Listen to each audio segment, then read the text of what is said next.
Ay, favorite nila. Overcoming hunger. Ba yan sa amin? Galit ka agad. May panagawa.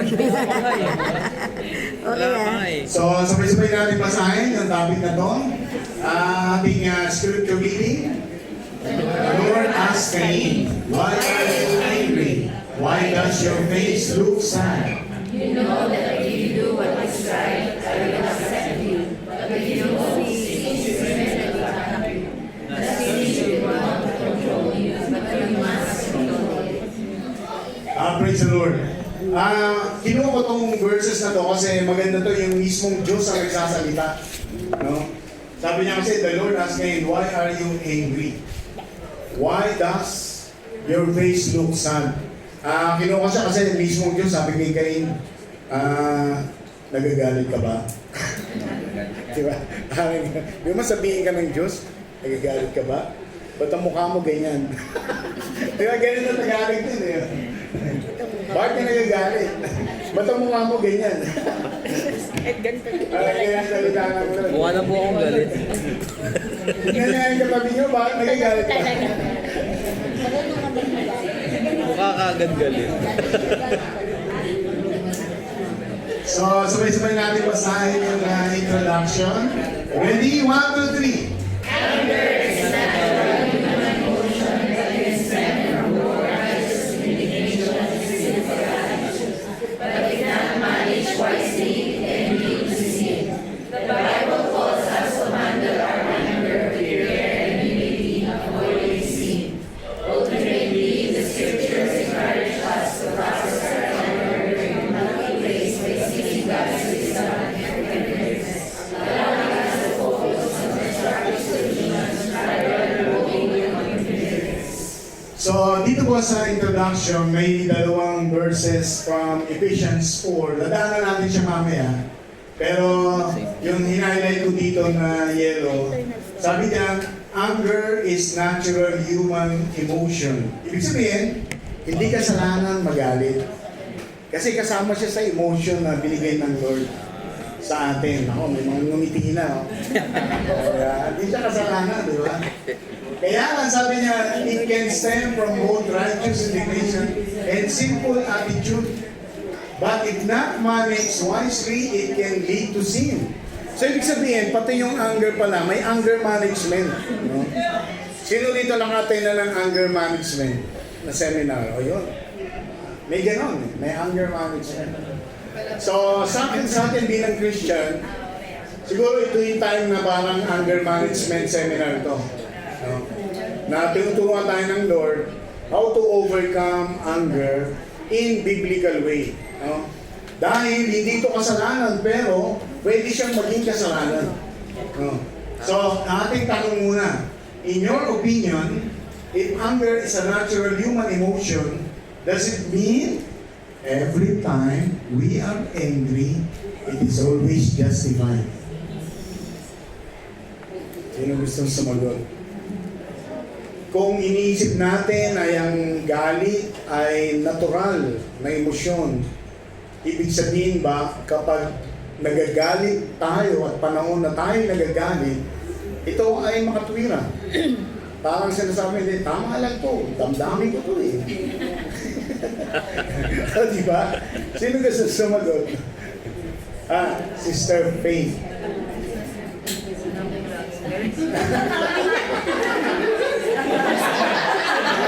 Hinay-hinayan mo lang. Hinay-hinayan mo lang. Good evening po. Ayun po, sa akin po is, doon nakasabi ko kanina na natural emotion po ng human being. Pero hindi po siya na-justify na parang hindi ka nagkakasala. Siguro po ito kaso parang hindi na siya valid kung yung emotion po natin or yung lumalabas na sa bibig natin is nakakasakit na sa iba. Tapos naaapektuhan na yung kung saan nilalabas yung emotion mo. So, kasi ako po, last year nakaranas po ako ng yung ganyan po, yung anger. Yung parang sa trabaho na iuwi ko po siya. So, ang nag-suffer po is hindi lang ako, but din yung family ko sa isang anak ko na parang saka lang po ako natauhan yung sinabihan niya ako, bakit kailangan natin na nakasigaw? Tanong ko lang naman ay, wala ka siya sa So parang sumisigaw na po ako, tapos lumalabas na lahat yung parang pagod, galit sa trabaho. Galit ako. Una lahat sa bata. Tapos yun, ginagawa ako, bakit ka galit? Bakit ka sumisigaw? Kaya ang simple lang naman ang tatanungin ko dapat, kumusta yung trabaho? Tapos yun po, sumisigaw na ako, ano? Gusto ko po kasi, Parang asawa. Sa paghapon ng trabaho ko po is puro sigaw, galit, yung nasa workplace ko. Gusto ko po kasi pag-prepare ko ng bahay, mas nahinig kahit po yung siya po, lagi ko siya sabi na, quiet lang. Ayaw ko na. Yung time na po yung pastor, yung panalo na parang Lord, hindi na po ito pa. Hindi na sa akin, sa buhay ko, sa family ko. So, time ko na na nag-recite ko pag-asawa na mag-recite po ako. Ngayon po, parang sabi ko sa asawa ko, this time, parang minsan nakikita ko din sa alat ko yung anger issue ko that time is parang minsan pag tinatawag mo lang siya, yung response niya sa'yo, gano'n. So sabi ko, Lord, salamat kasi at least, hindi dumating sa point na pati yung asawa ko maging gano'n pag di naging gano'n. Next na po yan sa bahay. Ano na Praise naman? God po. Yun po, Pastor. Pag hindi na po maganda at healthy sa surroundings mo na naibibigay mo. Yeah, praise God. Sino ba yung gusto sumagot? Wala po yung mga Sister Faith. Pero baka yung sumagot? Tunugan mo? Ay, Sister Alvin.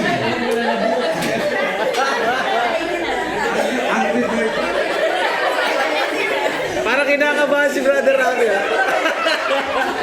Parang kinakabahan na. Hindi talaga maiwasan talaga po yung galit. Pero, syempre, hindi naman talaga laging nag-justify kung bakit tayo galit. Kasi, naranasan ko siya last week. Hindi ko po alam talaga, nakasigaw ko lagi. Tapos, alam mo yung, ako lang mag-isa, tapos nag-aayos ako sa sarili ko.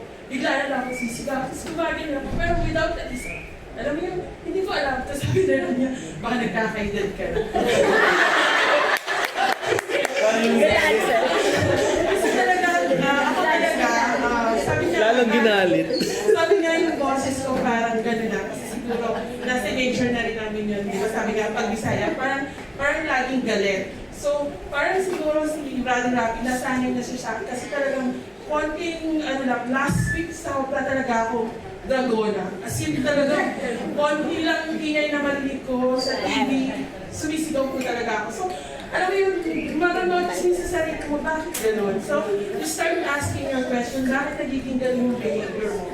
Tapos, kasi hindi ko pa alam, tapos sa sarili ko, nag-pray na lang ako na, hindi ko alam kung bakit ako nagpuntahan sa gano'n. Pero, yun. Yun, talaga pong hindi minsan natin nakakontrol yung emotion. Hindi, yun, may mga bagay din na unjustified yung anger. Basta lang, siguro may nag-trigger din, pero hindi natin ma-explain kung ano yun. Yan, praise the Lord. Maganda po, no? At least, ngayon po marami tayong matututunan, no? Meron po ba gusto sumagot?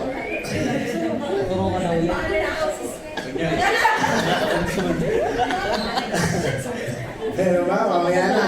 Meron akong mga tanong eh. O sige. Point number 1 natin, overcoming anger. Sabi mo dito, learn to admit our anger and understand it.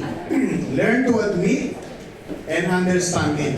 Sabi po na Ephesians 4:26, if you become angry, do not let your anger lead you into sin.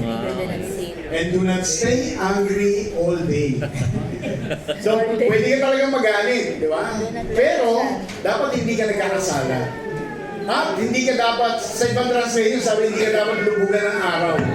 Ibig sabihin, maghapon ka ng galit, hanggang sa gabi, hanggang sa pagtulog, galit ka pa rin. Di ba? Parang gano'n, hindi na tama siya.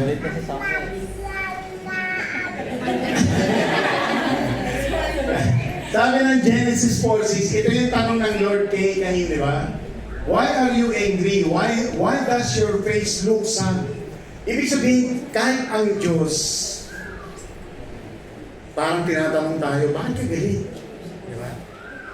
Bakit ganyan ang mukha mo? Parang ganyan, di ba? Bakit ka galit? Bakit ganyan ang mukha mo? Walang pera daw. Diyos yan nagtatanong kay Cain. Di ba? Ngayon, ito yung mga dapat na maintindihan natin. Anger is the effect of something. Hindi tama na nagagalit tayo ng walang dahilan. Hindi siya tama. So, dapat nagagalit tayo, may dahilan. May dahilan. No. It's the effect of something not a cause that happens unconsciously. Hindi pwede sabihin natin, sorry, parang wala ako sa sarili nang nagagalit ako eh. Hindi totoo yun. O, di ba? Hindi siya tama pag gano'n. Dapat alam natin yung dahilan ba't tayo nagagalit. Ayoko na lang mag-talk. So, emotionally or physically hurt due to stress or pride, pwedeng emotionally na-hit ang pride natin. Kaya tayo nagagalit. Di ba? Pwedeng yun. Pwedeng na-stress tayo sa trabaho, sa ating, sabihin natin, relationship. Diba? Frustration due to repeated failures or disappointment. Ibig sabihin, lagi kang may ina-expect. Tapos yung na-expect mo, hindi nangyayari, nagagalit ka. Diba? So, yung disappointment mo. At minsan may mga tao ayaw nilang nagkakamali yung kapwa nila. Kaya pag nagkamali yung kapwa nila, nagagalit sila. Parang nadi-disappoint sila. Ito yung pinakauli, lack of spiritual thoughts, communion with God's Word. Ito, karaniwan to, dapat maintindihan natin. Pag hindi tayo nagbabasa ng salita ng Diyos, madali tayong magalit. So, totoo lang. Kasi walang power yung presence ng God na nagbibigay sa iyo ng peace, ng joy, ng love. Kaya pag matagal tayo hindi nagbabasa, hindi tayo mati ng Bible study, hindi tayo napapakita sa church, madali tayong magalit nun. Sigurado yun, madali tayong magalit. Kaya yung paraan ng Panginoon na maintindihan natin yung reason ng anger, dapat malaman natin to. Kaya yung lesson na to, napakaganda nito para makita natin yung sarili natin. Tama bang nagagalit ako? Parang gano'n, tama ba itong nagagalit ako? Diba? Ngayon, may tanong dito. In your past or current experiences, give some samples of the things that causes you to be angry. So, yung sabi natin sa point 1, learn to admit our anger and understand it. Ibig sabihin, merong dahilan lagi na nagagalit tayo. Sino yung gusto mo bigyan ng example na yun yung nakihinday na niya lagi na nagagalit siya? Kasi pag hindi natin niya dinil, hindi tayo mababago doon. Kailangan makita natin yun. Ano yung dahilan na lagi nagpapagalit sa akin? Diba? Sino yung gusto kong mag-share? Ayan, judge nyo na yan. Bukod po kay Sister Betty. Sa akin po, very po sa akin. Medyo matagal po talaga itong pinrasa sa sarili ko at pinagpasok sa Panginoon Diyos. Yung pong pagdadrive ko po. Usually, talaga, madali po akong matrigger ang aking anger when I am parang nakakat ako. Tapos yung parang simple things na parang nasa linya ka lang naman, wala ka namang ginagawa, biglang merong magagalit sa'yo, na hindi mo alam kung bakit sila nagagalit sa'yo. And nagiging iba po yung, nagkakaroon po talaga, tumataas po talaga yung temper ko. So, it's just a testimony na gusto ko lang po i-share kung hanggang saan umabot yung ganun ko before ko po na-realize na kailangan ko po siyang baguhin sa sarili ko. There's this one time po na nandito pa po si Ate Pai. Sinundo ko po siya sa metro station.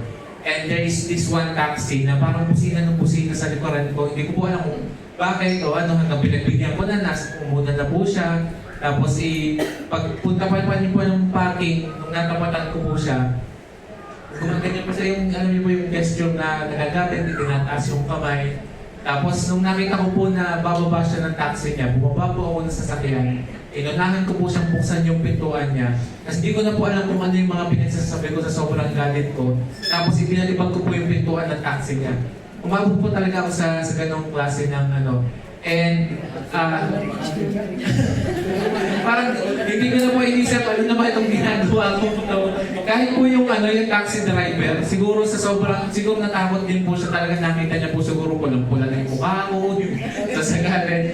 Hindi niya rin po niya alam kung ano yung gagawin niya, hindi po siya nakababa ng taxi niya. So,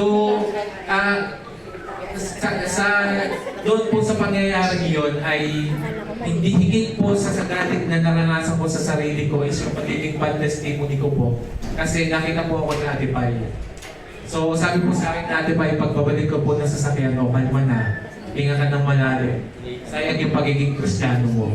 So yun yung parang nag-ano po sa akin talaga. Yung parang nagbalik sa akin sa ulirat na bakit ko nga ba ginagawa yun. So yun po, from that day on, I really, hindi ko po siya hindi po ako nahihiyang i-testify na nangyari po sa akin yun. And praise be to God, kasi na-realize ko that time na there is something that I have to chase for myself din po. Amen po. Yun, praise the Lord. Yan. Siya yung pagdadrive, no? Nakikita niya yung laging dahilan na madali siyang magalit. Sino pa? Ayan. Madali ka na. Ay, ayun sa akin, madali lang ko. Yung po sa akin, yung nagagalit ako pag nagsisinungaling. Kasi po, sinungaling din po kasi ako noon, hindi pa po ako. Ang tawag dito, malalim ang pagkakakilala kay Lord. Kahit siya, pwede kitang tingnan sa mata na nagsisinungaling ako, na-master ko yon. At kaya, nung dinil sa akin ng Lord, na ayan, parang ang tawag dito, yung kalaban, ginagawa na niyang yung isip ko na pinaglalaroan, nagiging, ano ba tawag doon, yung nagiging nagdududa ka na. Na kahit hindi na nagsisinungaling yung tao sa'yo. Anong tawag doon? Hindi, may ibang tawag doon. Tama ka na. Saglit lang ha, paranoid. Yes. Nakaka-paranoid siya. So ganito ang nangyari. English, one word, paranoid. English yun. Ilang gusto ko sa inyo eh. Ayan. So ganito na nga ang nangyari. So, ayun, master ako ng pwede ako mag-deceive. Pwede ko kayong tingnan sa mata nang nagsisinungaling ako. Pero, ang binigay ng Lord sa akin ayun nga, nagbabasa ng Bible, nakikinig ka na, yung mga tao sa paligid mo, especially yung asawa mo, kay anak mo, napaparanoid ka, pinagdududahan mo sila na nagsisinungaling, binabalik mo kaaway yung anchor mo na gano'n na sinungaling ko. Nagagalit ka nang wala, kailangan ko na dumating ako sa point na bigyan mo ako ng picture na nasaan ka. O ni Brother Archie. Ganun po. Hindi ako nagtitiwala. Basta ganun, naging ganun ako. So dahil sa, alam mo, mahal talaga ako ng Lord, ayaw na talaga akong, yung testimony ko, lalo na sa anak ko, at sa aking mga kaibigan, lalo na sa pamilya ko, ayaw ng Lord talagang masira yun. So, nawala na yung galit ko. Parang ang sa akin na lang, parang hindi na ako nakukuha magalit na magsinungaling ka kung gusto mo, pero ang alam ko, darating yung time na malalap na sasabihin mo sa akin, magsasabi niyo ng totoo, darating yung time na yun. At yung time na yun, pag dumating yun, tatawanan ko na ng tinakma. So yun po yung testimony. Yun, sige. Salamat po. Praise the Lord. Sige naman. Meron sa'yo.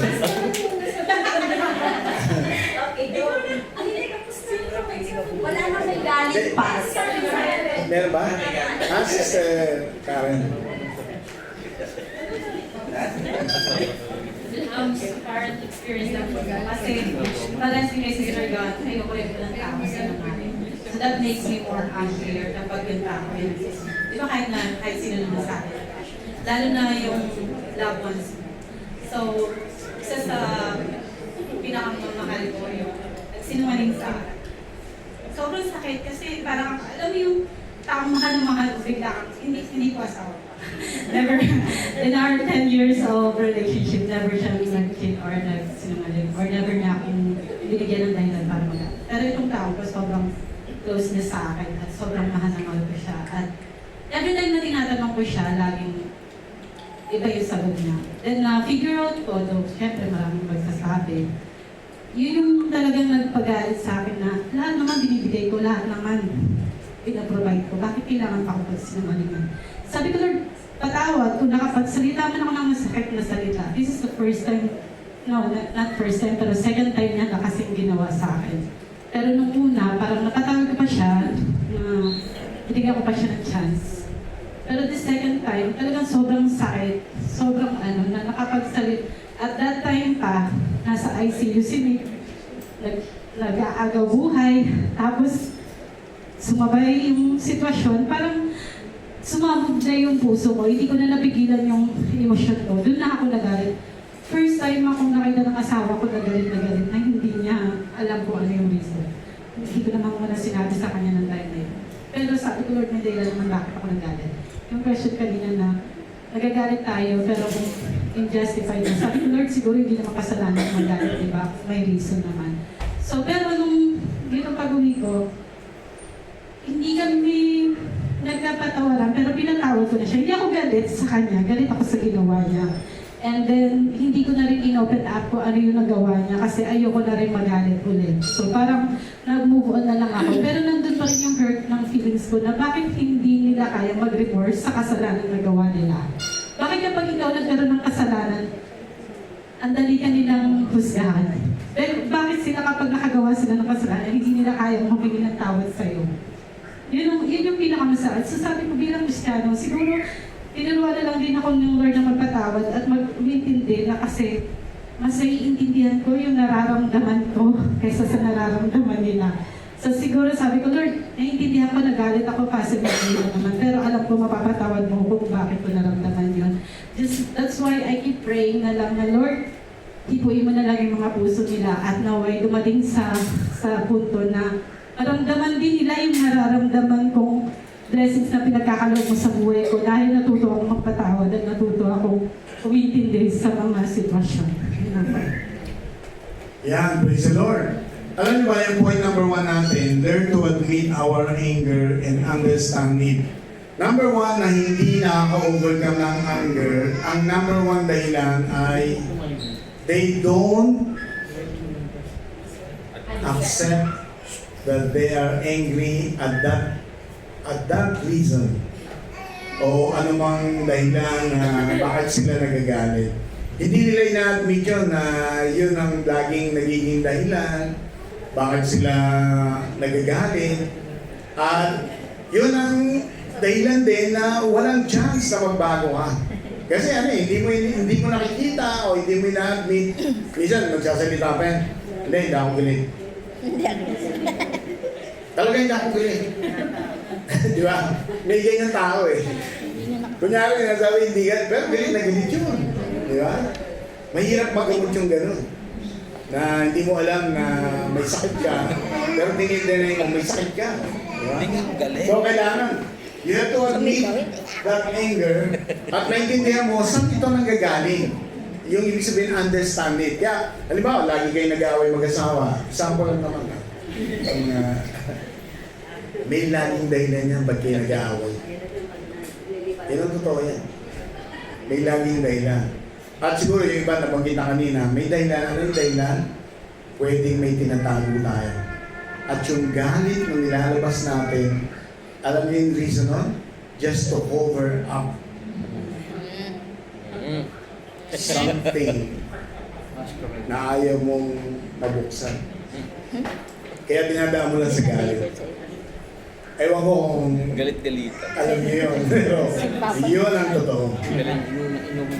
Kaya ka nagagalit, o lagi kang nagagalit, kailangan intindihin mo, ano ang dahilan nito? Diba?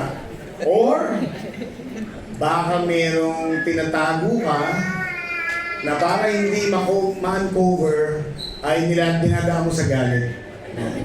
Siyempre, pag nagagalit ka na, tatahimik na yung isa. Ay, galit na siya. Hindi na siya pwedeng tanongin. Di ba? Ganun yun, di ba? Kaya, dapat yung maintindihan natin, ano ang dahilan? Bakit nagagalit, di ba? Mahalaga po siya. Point number 2, deal and resolve your anger quickly. So, ibig sabihin, pag inaamin mo na nagagalit ka talaga, alam mo yung dahilan, ito na yung point number 2. How to overcome? Deal and resolve your anger quickly. Anong sabi ng Diyos kay Cain? You know that if you do what is right, I will accept you. Ibig sabihin niyan, i-deal mo yun. Bakit ka nagagalit?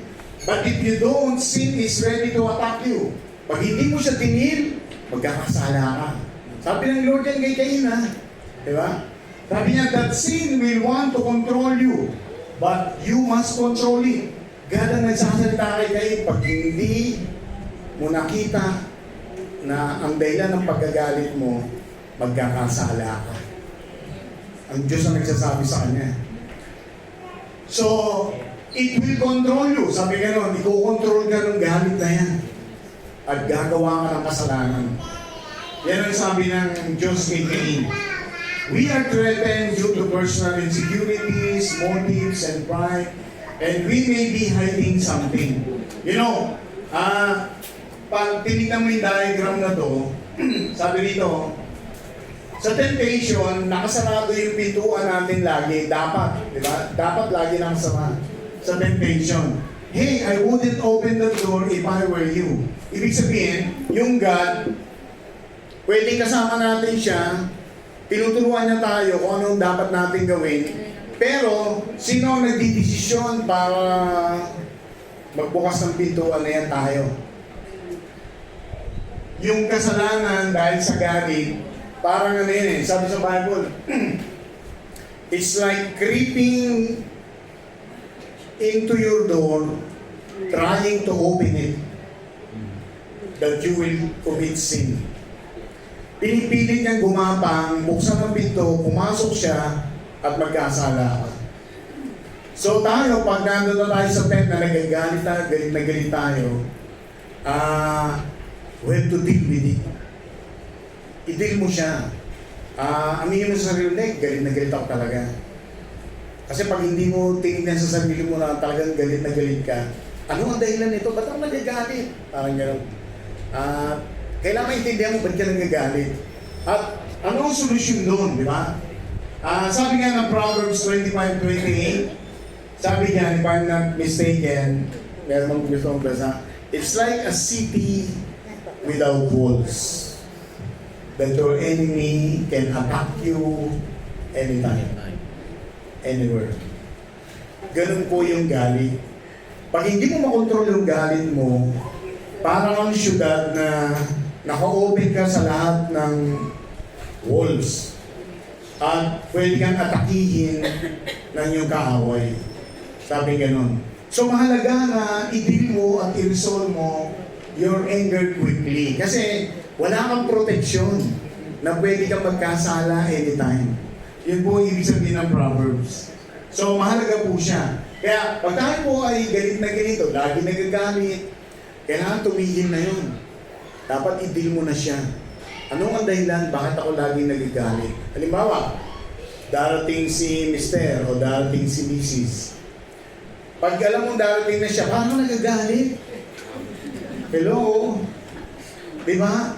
May taong ganun yung para lang makita yung minsan kasi may klase ng klase ng attitude o behavior na you should recognize something for that person. Pag hindi mo siya na-recognize, nagagalit siya.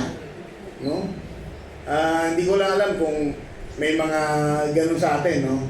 Na kailangan i-recognize mo siya. Pag hindi mo siya na-recognize, nagagalit siya. May taong ganun. Kunyari sa dami nito, hindi mo na-recognize yung taong yun, lalo na very close sa iyo yun, magagalit yun. May taong ganun. So, kaya pag, ito yung sinasabi ko, pag ganun ka, i-deal mo siya. Ba't ako magagalit kung hindi ako ma-recognize?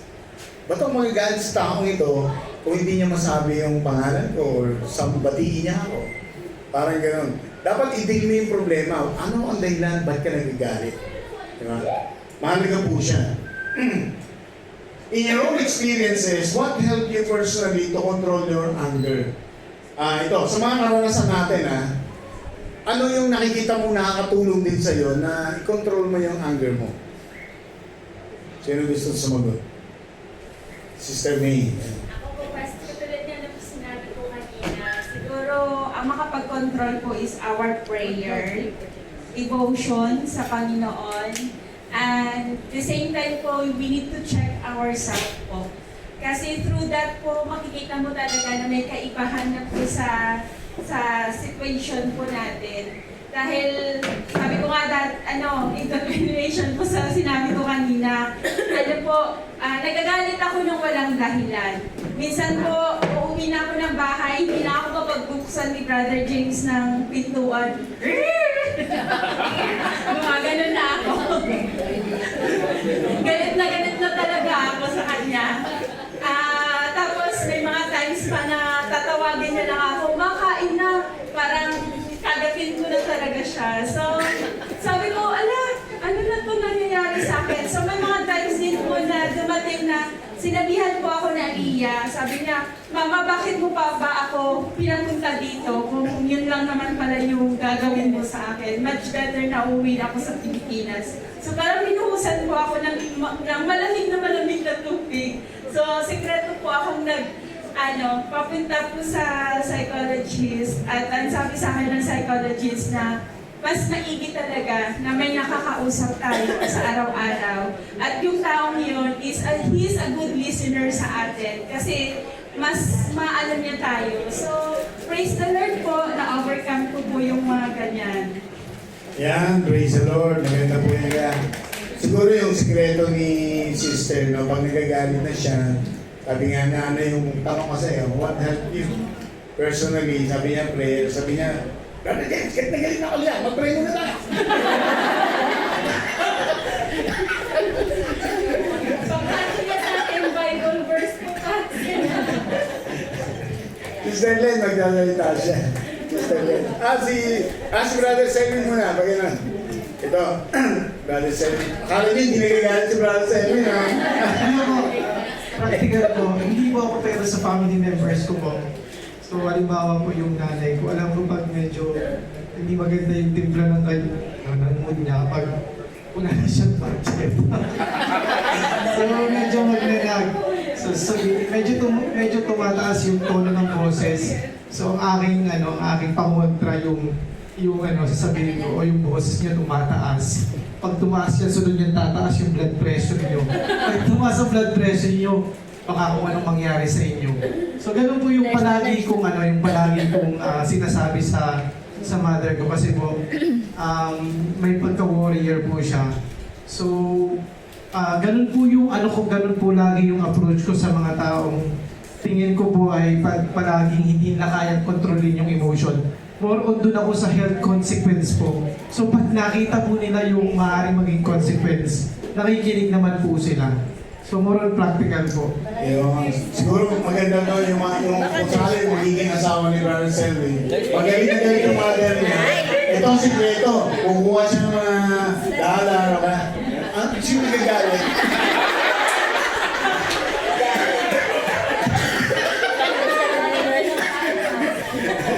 Madali ba na pahintuin yung galit?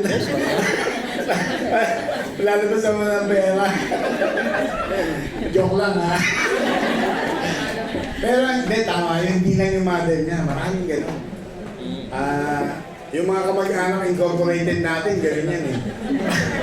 Pag natatapos na yung buwan, di ba, parang gano'n yan, mag-message. Di ba? Kaya mo ba ipapadala yung... Ayun, gano'n. Sino ba magsasalita? Sister Len?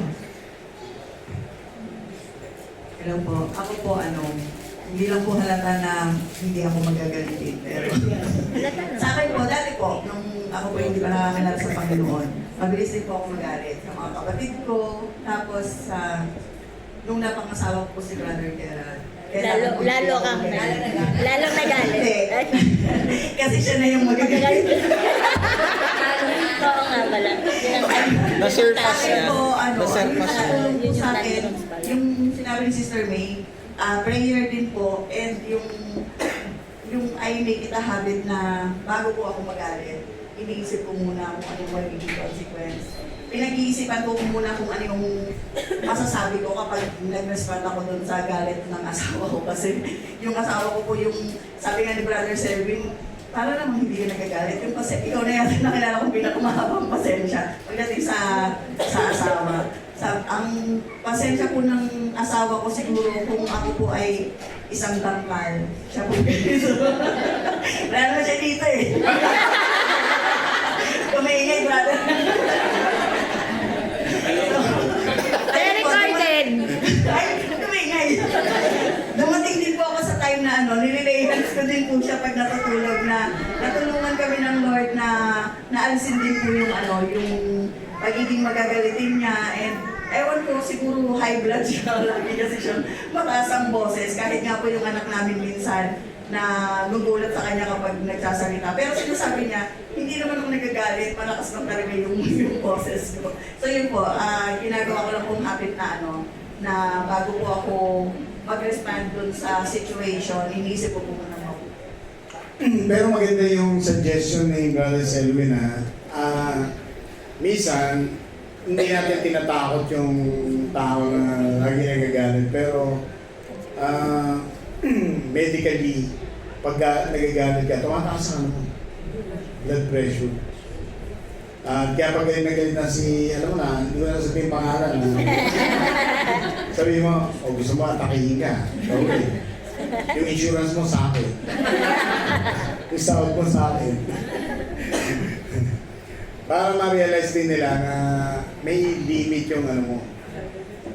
Hindi siya tamang lagi kang nagagalit kasi tumataas yung blood pressure mo yan. Yung circulation ng blood mo, hindi siya normal. Yung pulse ng rate ng heart mo, hindi siya normal. Pag gano'n. Kaya yung taong mga galitin, madali siya magkasakit. Dito, madali siya magkasakit. Pag lagi kang magagalitin. Yan. Kaya gano'n. Point number 3 natin, pray and never give the devil a chance. Parang pamilya. So, yan di ba? Kasi ito, James chapter 1, 19 to 20, maganda yung practical suggestion ni James. Para hindi tayo kagad magagalit, Yan yung at saka hindi mga kaaway natin, baka magkaroon ng puwang para gamitin yung situation against us. Sabi niyan, my dear brothers and sisters, take note of this. Everyone should be quick to listen, slow to speak, and slow to become angry. Because human anger does not produce the righteousness that God desires. So si James, maganda yung point na to, no? Alam mo minsan bakit nagagalit ang isang tao? Wala siyang outlet.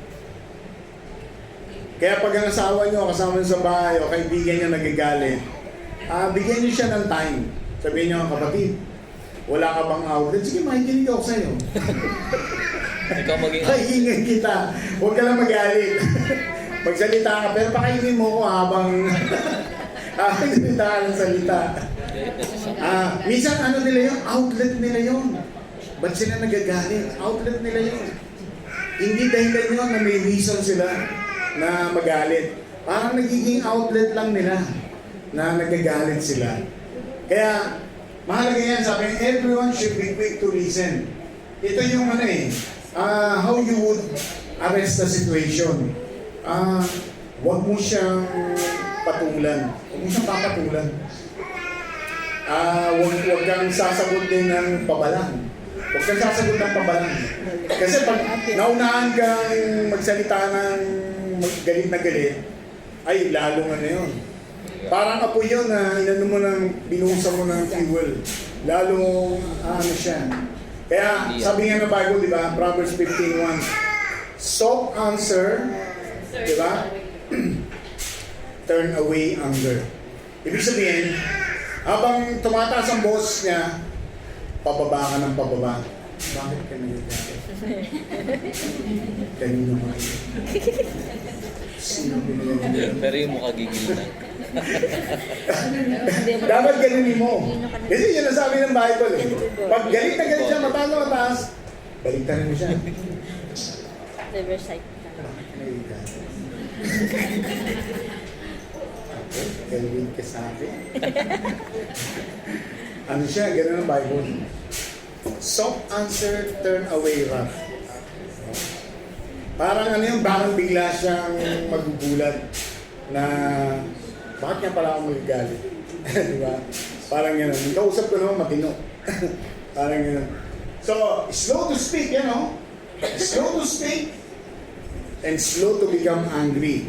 So, huwag kang magagalit. Pag may nagagalit sa bahay, mas maganda, huwag ka na lang Salita. pumatol, huwag ka na lang magsalita. Ayoko naman to. Parang gano'n. Kasi lalo lang aapoy, no? Lalo lang aapoy. Sabi nga, soft answer turns away wrath, but the harsh and word stirs up anger. No? Pag sumugot tayo ng pabalang, tumaas ang boss natin, lalong ano yun. Lilian. Di ba? Lalo kayo mag-aaway. Lalo kayo mag-aaway. Sabi ng Proverbs 16 verse 7, Kapag kinalulugdan ng Panginoon ang ating pamumuhay, kahit na ang ating kaaway ay gagawin niyang ating taisipan. yan. So sa Proverbs 16:7, sabi nga nun, if our ways please the Lord, He even make our enemies to be at peace with us. Kaya pag ang mahalaga, at the point of anger, yung ma-please mo yung God. Kasi bahala siya sa taong nagagalit sa'yo. No? Siya yung magbibigay ng peace in between you. Kasi mahalaga, nalulugod ang Diyos sa'yo. Diba? Yun ang sinasabi ng Proverbs 16 verse 7. So mahalaga na pag merong point of anger, diba? O dahilan na magkaroon ng anger, lagi natin tandaan to, stoplight. Diba? Nilaro namin ito sa mga couples, naalala ko eh. Diba? Sa stoplight. Ano yung stoplight? Green, quick to listen. No? Parang gano'n nga. Pag may nagagalit, bigla kang makinig. Diba? Pero, mabagal ka magsalita. Slow to speak. Bakit ka nagagalit?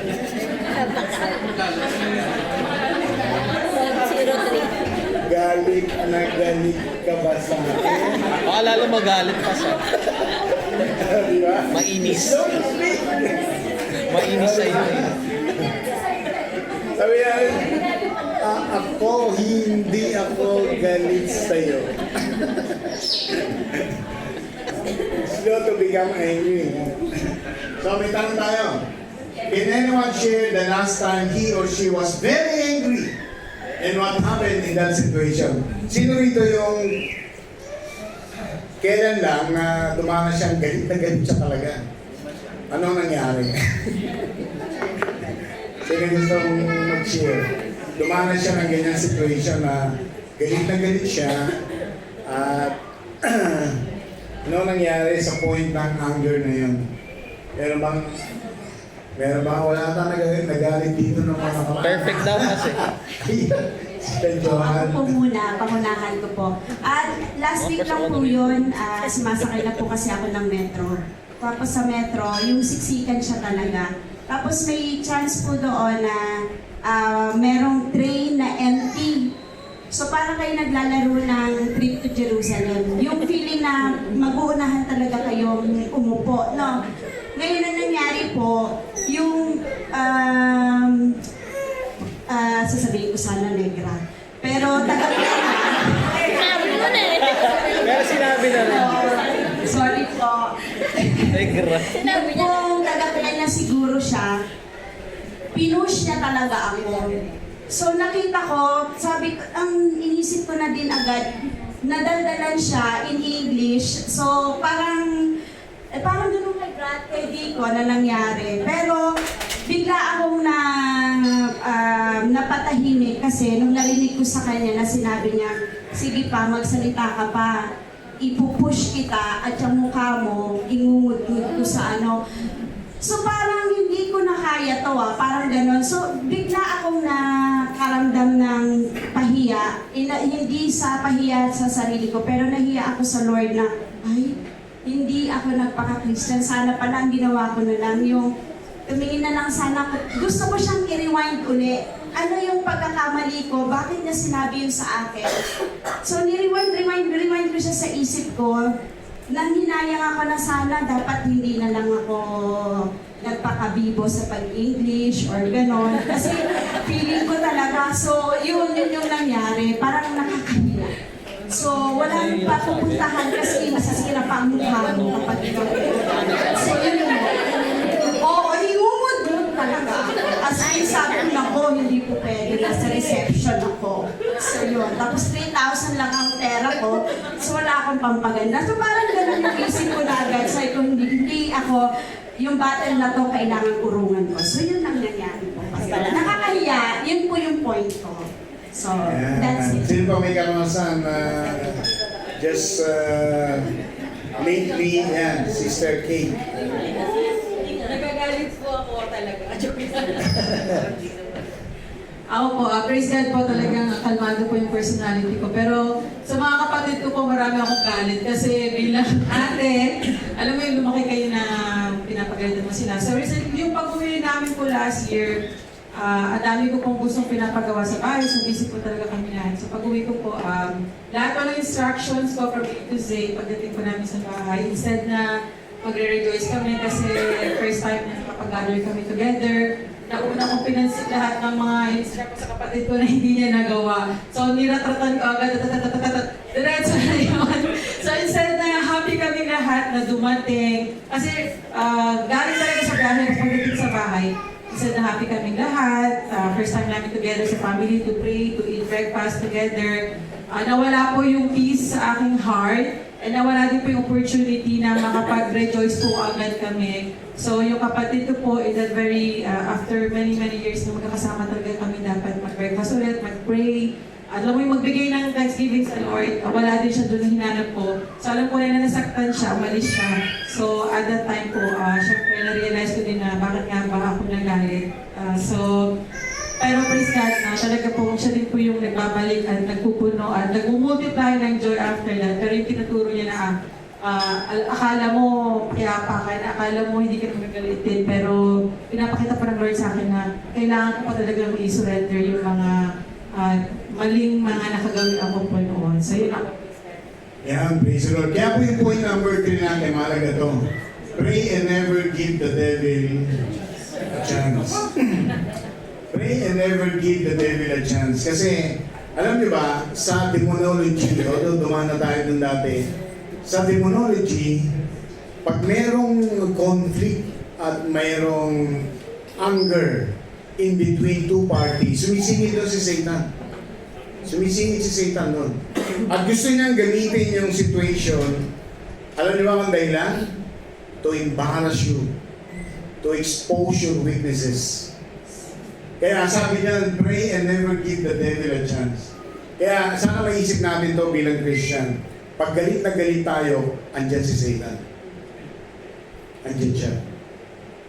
Gagamitin niya yung situation para ipahiya niya tayo, sirain niya tayo, at gumawa siya ng malaking dahilan para masira yung magandang plano natin. Parang gano'n. Kaya maganda yung sinare ni Sister Kate kasi yun yung example na kita nyo, sabihin na natin, ang ganda ng situation sana, pero dahil naunahan ka ng galit, pwedeng manakaw ng kaaway yun, nakawin niya yun. Na sana maganda yung takbo ng plinanan nyo, pero gagamitin niya yun. Minsan na, magbarkada kayo, punta kayo sa Alcaima. May na-late na isa. Galit na galit kayo lahat. Diba? Kasi may na-late na isa eh. Tapos yung isa na yun, pagdating pa, diba? Para isang oras ka naghintay, 2 oras ka nag-prepare. Tapos pagdating relax sila. Hi, everyone there. Diba? Galit na galit kaya, pag may sumigaw doon, nagsimula ng galit. Anong mangyayari nun? Di magta-travel kayo, tahimik lang. Mas mainit pa. Masisira yung araw niya, di ba? Pero sino yung nagtagumpay? Si Satan. Si Satan ang nagtagumpay. Minsan hindi natin alam yun na ganun pala yung mga demon spirits. Ganun yung mga demon spirits. Kaya, alam niyo ba yung Bible verse na to? Di ba yung Bible verse natin? Yung sa 4:27. May nakalagay yun, di ba? Do not be angry. Di ba? Sin not. And sabi ka nun, never give the devil an opportunity. Di ba? Ayan, never, sa dulo nun, may nakalagay, never give the devil a chance. Parang gano'n. Or opportunity. So, don't give place to the devil. Parang gano'n. Don't give place to the devil. Kasi, bawat confrontation, bawat conflict, bawat war or quarrel, nandun si Satan. Nandun siya. No?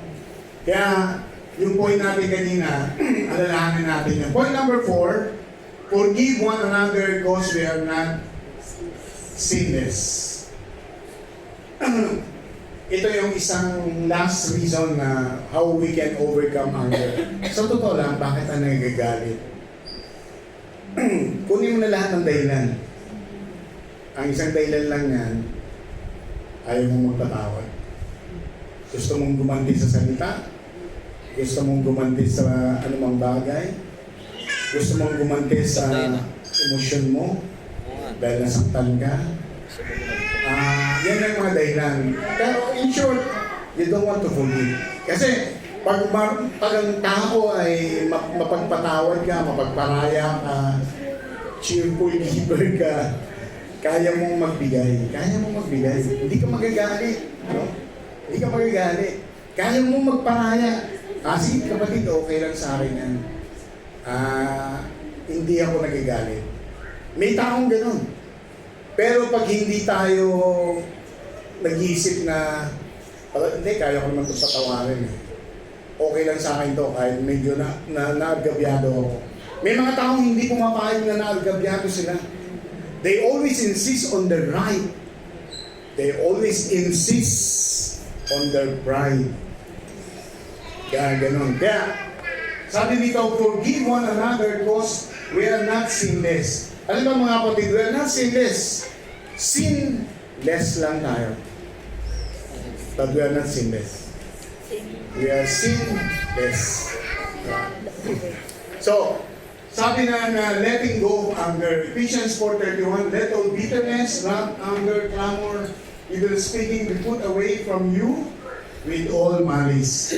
Be kind to one another, tender-hearted, forgiving one another, just as God in Christ forgave you. So in short, letting go of anger, magpatawad tayo.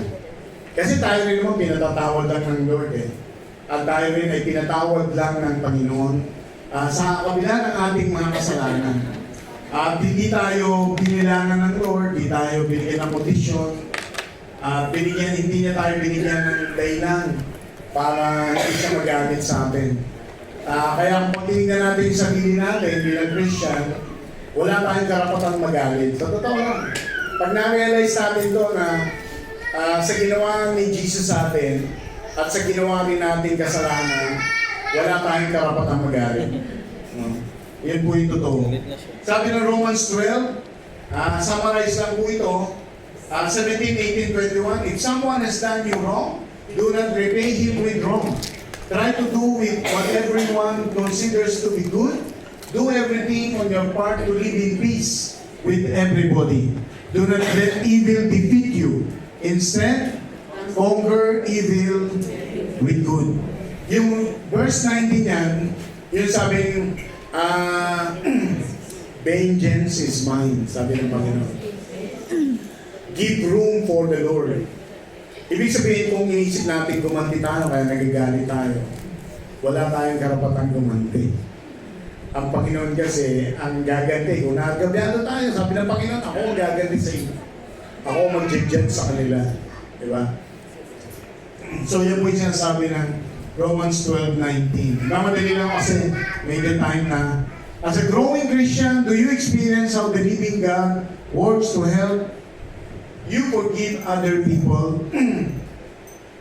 paano natin nararanasan ngayon na ang Diyos pala ay tinuturuan niya tayong magpatawad sa ibang tao? Sino nakakaranas nun? Sino gusto mag-testify? Yung parang dati hindi ka mabilis magpatawad, mahirap kang magpatawad. Pero ngayon nararanasan mo parang iba ka na. No? Sino yung nakakaranas ng gano'n? Gusto niyo ba mag-share? Sino? Ayan.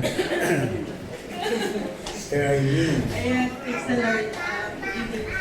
And lahat naman po tayo, siguro sa aspeto na ito talagang binabago ng Panginoon. Ano? So, siguro po yung very basic na lang din po. Kunyari po, merong time na dati kapag ka sa work, nauunahan ka, ganyan, o kaya sa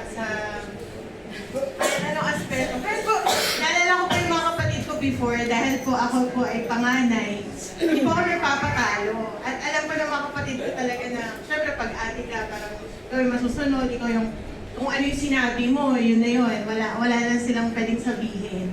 Pero dahil po ako yung Kristyano ngayon, ang nangyayari po, yun nga po, kagaya po ng mga nakwento ko po before, dahil ang mga kapatid ko po, hindi pa po sila mananampalataya, hindi pa po sila nakakalala sa Lord. So parang ang nangyayari po, parang ako po yung bumababa ngayon. Parang ang ending po, syempre kahit galit ako, kahit po may mga times na hindi ko nagugustuhan yung mga sinasabi nila, hindi ka kasi pwedeng lumaban. Kasi parang pakiramdam mo, mapapahiya yung pangalan ng Panginoon sa'yo. So, ako na lang po, iniisip ko na lang po lagi. Tsaka lagi ko pong, siguro yung bulong ko lagi sa Panginoon, forgive them for they do not know what they are doing. Kasi alam ko po na, ganun din po katigas noon. At nakikita po ng mga kapatid ko kung sino ako noon at hindi yung kung ano yung binabago ng Lord sa akin. So kung i-apply ko po siguro yung dating ako kapag nag-react, lalong hindi po nila makikita yung Panginoon sa buhay ko. Kaya nagpapasalamat po ako sa Lord kasi yung gawin ko din po mag-isip minsan, kunyari po, ako na lang yung magsasabi na, wala pa kasi siya sa Panginoon, kaya ganyan siya mag-isip. Or, baka may pinagdadaanan lang siya na hindi ko naiintindihan. Alam niyo po, lagi ka na mag-iisip ng isang bagay para mawala yung galit mo dun sa tao na yun. Ayun po, salamat. Yan, praise the Lord. Di ba po, yung nararamdaman niya, nararanasan niya na hindi na siya talaga katulad dati na madali siyang magalit, wala siyang pasensya. At minsan sa totoo nga, sabi ko nga, may pagkakataon na gusto kong magalit. Parang ayaw kong magalit. Gusto kong talaga magalit. Ayaw na ako magalit. Hindi, totoo. Parang ang hirap magalit. Parang hindi ko naisip na kailan ba ako pwedeng minsan gusto mong pagalitan ng isang tao, pagalitan mo parang Panginoon, kasi pag nakialam ang Lord sa'yo, hindi ka na katulad dati. No? Yung madali kang maapektuhan. Pag medyo lumalago ka na sa Lord, hindi ka na madaling maapektuhan. Talagang gano'n, hindi ka na talagang mabilis maapektuhan. Yung parang iniisip mo, let it be done, let God. Parang gano'n. Lagi kang nagpaparaya. Parang gano'n. Masaya ka sa gano'n. Parang gano'n. So, maganda po ito sa growing Christian. Yan. Sister Kate, yan. Ako na po. So, ako po talaga for the longest time, nagtutulungan ko sa akin kung paano po magpatawad. So, and for the longest time po, I have been very calm, maging sa aking work. So, alam ko po wala po silang magsasabi na magagalit din ako, ganyan. Pero recently lang po nung Friday, yung operations manager namin nagtanong ng may mga pinapasa ng CV, tapos i-reject ko. Tapos bigla siyang nag-message sa pagkahaba-haba. So, in-accuse niya ako na puro Pilipino lang yung mga hinire ko, tapos yung mga hinire ko recently, hindi daw magagaling, wala daw siyang choice, kaya nag-agree na lang siya sa mga na-shortlist namin. So, talaga pong nasaktan ako, and then, tapos na-snatch ko yung case ko for that moment, tapos parang, wait, am I not credible enough? So, gusto ko sana siyang retratan din. Pero, talagang I post, and then, binasa ko rin yung message, tinry ko siyang intindihin. Tapos later on, but I had to stand na I had to reject yung sinasabi niya na sinabi ko na okay, I understand. Pero sabi ko may mga sinabi ko, pero in a very calm manner. And then later on, next time ko talaga yung case ko, inulit-ulit ko isipin, pero after after that, nakita ko na yung attack ng enemy. Sabi ko, Lord, okay, this is an opportunity for me to learn and to grow and to handle such challenges. Kasi kung peacemaker ko talaga ako, hindi ko po ugaling magpag-confront.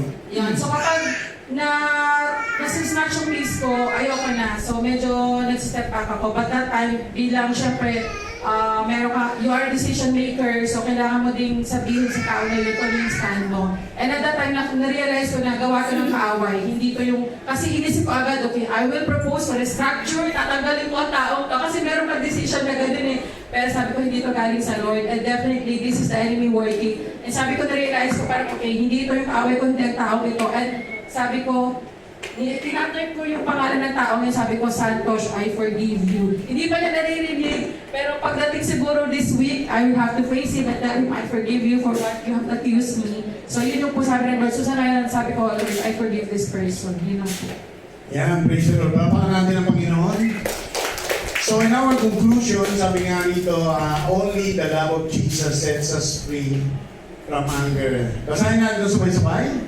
Let the words of my mouth and the meditation of my heart be acceptable in your sight, O Lord, my rock and my Redeemer. So, yan po ang magandang salita ng Diyos na lagi natin ma-realize ang mga salita na lumalabas sa ating bibig at anuman ang laman ng ating puso ay maging katanggap-tanggap sa mata ng Diyos. Sabi nga rito, love conquers all. As Christians, we are better persons, not bitter.